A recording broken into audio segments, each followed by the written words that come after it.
to Caravan Rebot. It's pretty lively here. So, just past this wall is the desert, huh? Oh, wow. Paimon remembers hearing people call this the Wall of Samiel. It's made to block sandstorms from the outside. Oh, if it's this tall, it's gotta be the divine work of Greater Lord Rukkhadevata, right?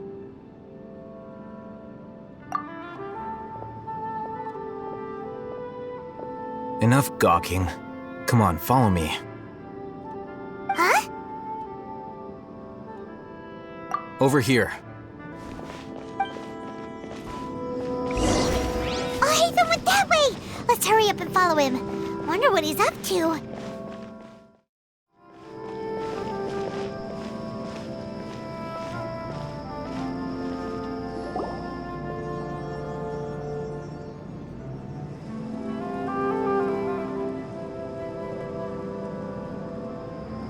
What the... Where did he go? How did we lose them? They were just here a second ago. More Eremite mercenaries? Who are they working for this time? Anyway, Traveler, it seems like we were being followed again. You were too careless. You should have noticed those hopeless amateurs trailing you a long time ago.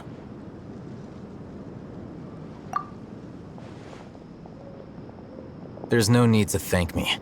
I've never cared to keep track of personal favors. All I did was correct a mistake I happened to come across. It's a habit I developed at the academia. You really gave Paimon a scare, Alhaitham. We never thought we'd run into you here. Last time we met at Port Ormos, didn't you say you were going back to the academia?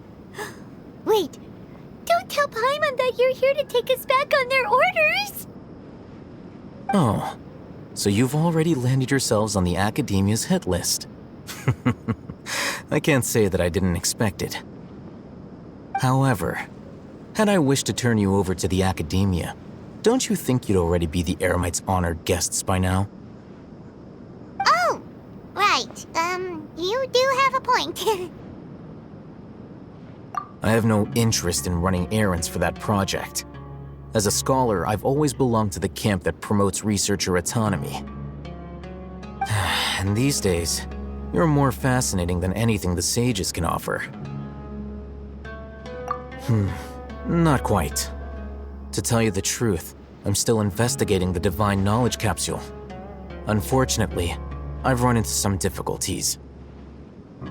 Everyone says the capsule originated in the desert and was eventually moved to Port Ormos. If I am to get to the bottom of this, I must understand how the capsule first came to be. Which brings me back to you and why you're so interesting. The leader of Ain al-Ahmar used the Divine Knowledge Capsule right in front of you, and upon seeing him, your expression became perplexed, and you were lost in thought for quite some time. To have that kind of reaction, I think you must have realized something. Are you interested at all in sharing what you've been hiding from me?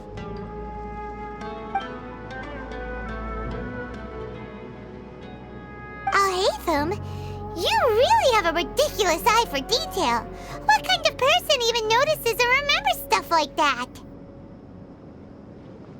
So that's your answer. Well, I do work for the Academia after all. So considering that, it is indeed wise to keep your cards close to your chest. But that does prove you do have some undisclosed information about the Divine Knowledge Capsule. Am I right? No matter. Rather than simply learning the answers from you, I'd still prefer to investigate on my own. Speaking of, you two are also headed to the desert? That's right! We have the same plan as you! But we don't really have any concrete goals at the moment. Then I'd suggest starting with Aru Village.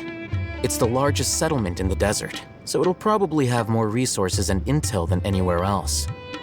Well, would you like to head there together?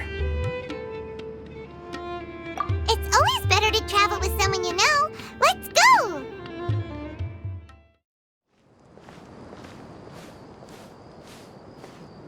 The first time we saw the wall of Samiel, Paimon was stunned! It seems to go on forever! Well, it was built to protect the entire rainforest after all. And it's so tall! Who knows if you'll be able to climb all the way to the top? I doubt it. Also, why do I have to climb it exactly? Because it's right there. Even so, no. The wall of Samiel is right there in front of us. I know, but it's way too... But it's the wall of Samiel! Fine, I'll go, okay? Before us lies Aru Village, the safe haven of the desert folk. Whoa, this landscape is really something else. What a cool place! Let's go check it out!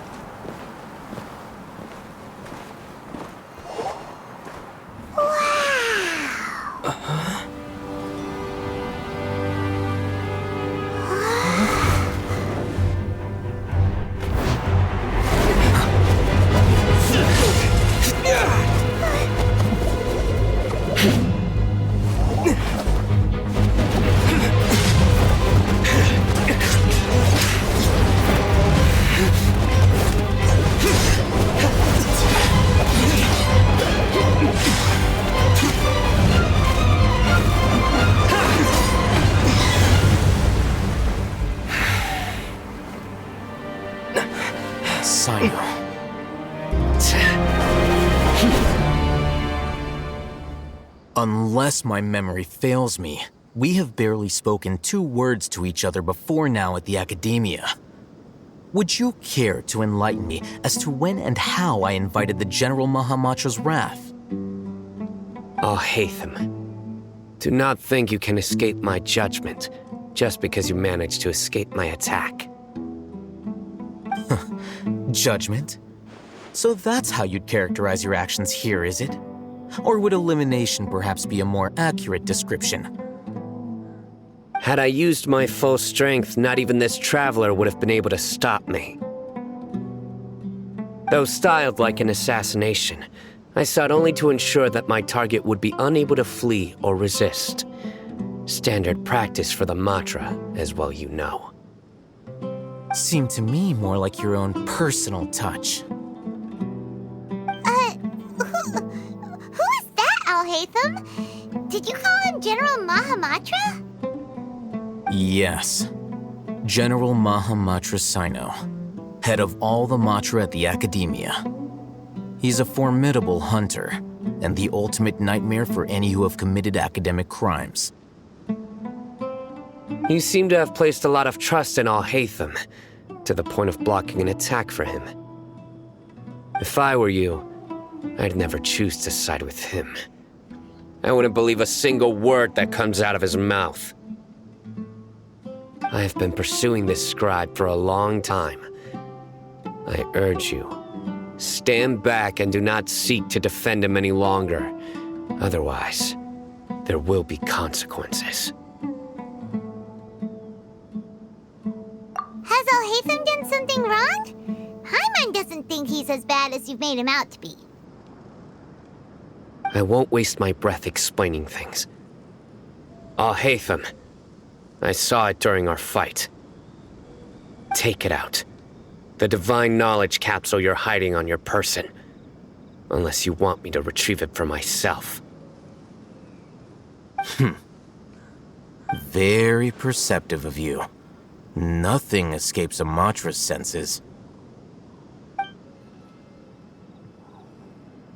Wait, the divine knowledge capsule? Didn't it fall into the Matra's hands in Port Ormos? No wonder you speak with such confidence, Sino. But I must admit, I'm very curious. What does this capsule mean to you? And why, as General Mahamatra of the Academia, are you all alone in the desert? As far as I'm aware, the other Matra have been speculating about your disappearance. Have you been given a mission that's, let's say, morally dubious? If I was the real target of your mission, what was stopping you from simply using your authority and resources to judge me within the walls of the academia?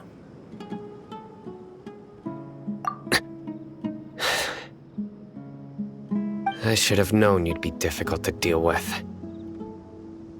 You two! Ugh! What should we do, Traveler? Paimon feels like we can't trust either of them! Ahem. Well, look at you two, acting all tough and self-righteous over there. Wait, Dia?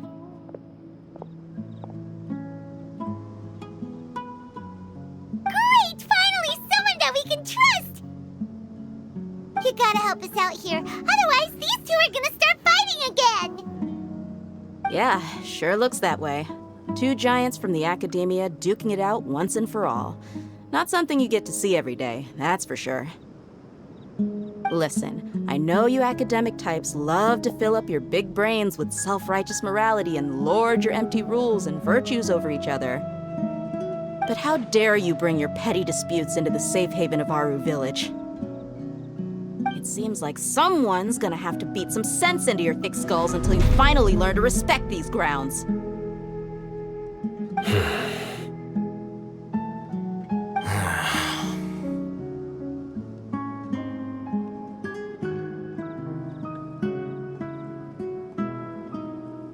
Hey, did either of you hear a word I just said?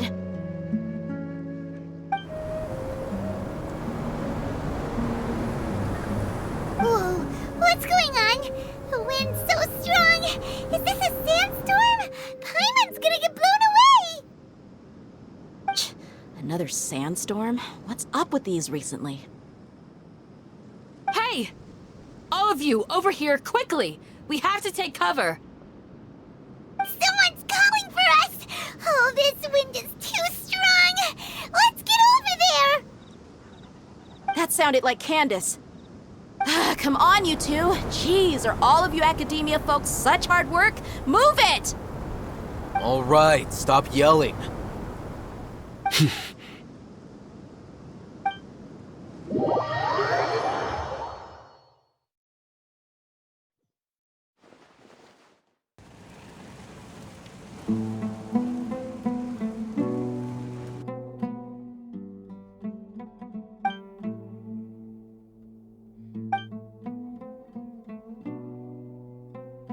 Well, this is pretty awkward. Hey, wanna play sardines with three people who wanna tear each other limb from limb? Sure, why not? Sounds fun. The air is so thick and heavy.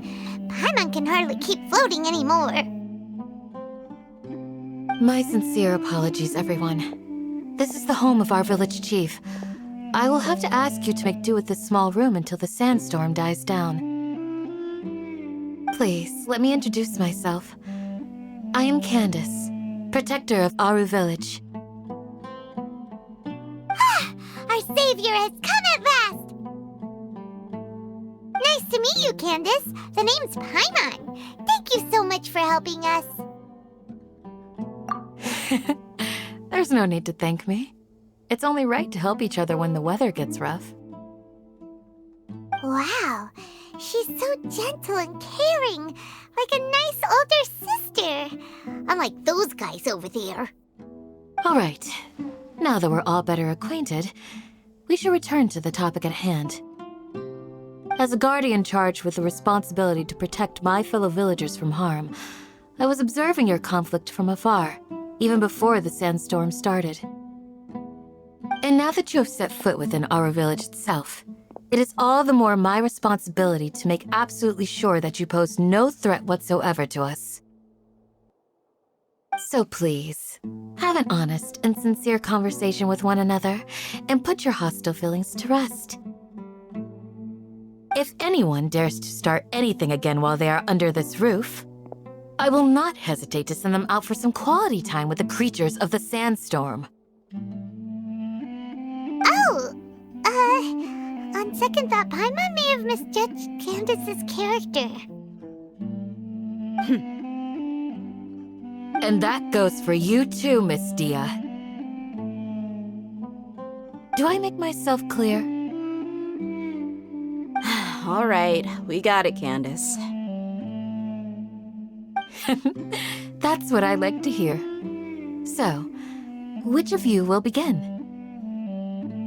I was supposed to be a mediator, but I might have gotten a little too involved just now. Anyway, one of those two should probably start talking. Wait, that was you trying to be a mediator? I have nothing to hide, so there's no shame in explaining myself. While Alhaitham wasn't wrong about the other Matra not knowing my whereabouts, it's not because I've been assigned a morally dubious mission. Rather, I've chosen to exile myself. Huh? Exile yourself? A little while ago, I discovered that there was data missing in the Academia's project planning and development files. What little they did report clearly did not match the project's actual progress. As General Mahamatra, I had the responsibility and authority to request an audit. However, to my surprise, the person responsible for the erroneous data was none other than Grand Sage Azar himself.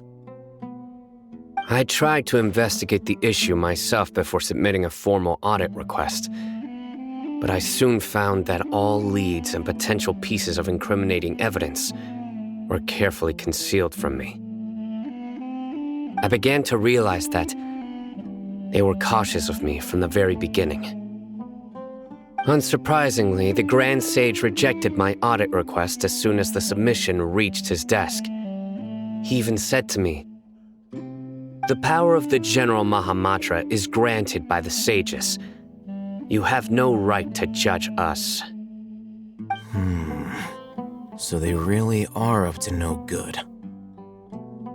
I realized then that to the Grand Sage, the Matra are nothing more than tools for the sages to assert and maintain their control over knowledge. The vows that we took, the principles that we strive to uphold, they are meaningless to the academia of today. I believed it would be wise to flee the academia before the sages had a chance to take action against me. This way, they can no longer see nor predict my actions. I will never give up on this investigation. There's no need for someone else to give me power or authority. Once I find the truth, I will administer judgment by my own name.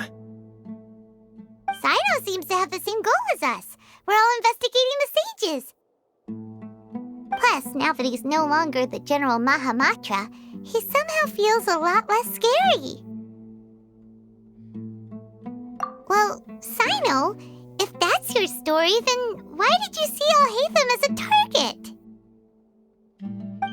When I was investigating the matter in the academia, I overheard a conversation between Alhaitham and a sage. The sages asked you to investigate a blonde-haired traveler. Do you dispute this, Alhaitham? What? Like many parts of the project, this assignment was undocumented. Now throw in your suspicious behavior with the Divine Knowledge Capsule, and I think we deserve an explanation. Yes. I was indeed tasked with investigating the traveler. Alhaitham! After all, the promised reward was so great that hardly any scholar could have refused. The sage told me, once you've completed this assignment, I can give you a glimpse of divine knowledge.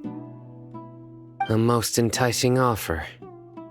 Unfortunately, those academics don't know me at all. Their words contained one key piece of information, namely that divine knowledge indeed exists. That gave me all I needed to know. From my perspective, the sages are far from trustworthy. Think about it. Isn't it a little strange they're so willing to share divine knowledge with anyone, even as a reward? So, I began my own investigation following the lead of the Divine Knowledge Capsule. In the end, I realized my wisdom in committing to this rather than collaborating with the sages. Had I been less guarded, I probably would have ended up like that Ain al-Ahmar mercenary, incapable of remaining sane for long enough to hold a conversation. You mean that the sages originally planned to dispose of you, using one of those capsules that drive people insane? I'd already given up on the assignment by then. I only told the Academia I was waiting in Port Ormos for you to appear so they wouldn't suspect anything. So it came as quite a surprise when I encountered my erstwhile target while investigating the Divine Knowledge Capsule. Criminals do love to talk about coincidences. Even though I ran into the Traveler by chance, I had no intention of providing assistance to the Academia. Also, you should remember, you were the ones who decided to follow me and strike up a conversation after I left that tavern. That's true. Al-Haytham helped us out at Caravan Rebat as well. Maybe he's telling the truth. I'm willing to apologize if that's worth anything to you. I took the Divine Knowledge Capsule behind your back because I judged its existence to be a significant risk. I felt that it would be best for no one to interact with it before it had been properly studied. After all, curiosity often proves to be the most dangerous thing in this land. You should be well aware, Scribe Al-Haytham, that curiosity can also lead you to danger and suspicion. Answer me this. Did the sages share any information about their project with you? Have I not made myself clear? You and I are both distrusted by the Academia. Do you really think they would tell me anything? Fine. Although you haven't completely proven your innocence, I won't regard you as an enemy, for now. As you wish. Good. I'm glad to see you two clearing up your misunderstandings. And now you, Dia. I believe it's your turn. Oh, sorry. Whatever the boys were talking about must have been so boring that I spaced out. My situation is pretty straightforward. My employer, Dunyarzad of the Homayani family, is friends with the Traveler and is currently recovering from her illness at home. I had nothing going on, so I decided to return to Aru village for a visit. I was actually looking forward to a pretty exciting time getting back together with everyone here. But then I saw these two random guys in the middle of a pointless argument. It ticked me off, and things went downhill from there. Is that all? Well, I will admit that definitely sounds like your style. In that case, welcome back, Dia. That's more like it. I missed you all so much, Candace.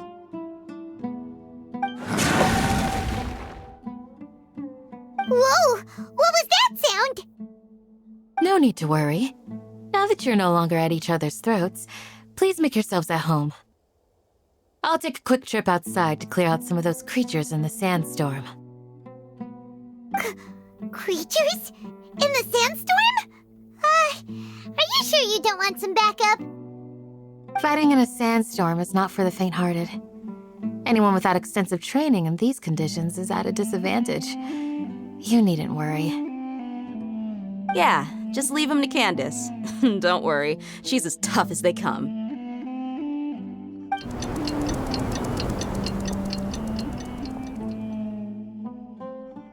The wind's died down. That means the sandstorm's over, right?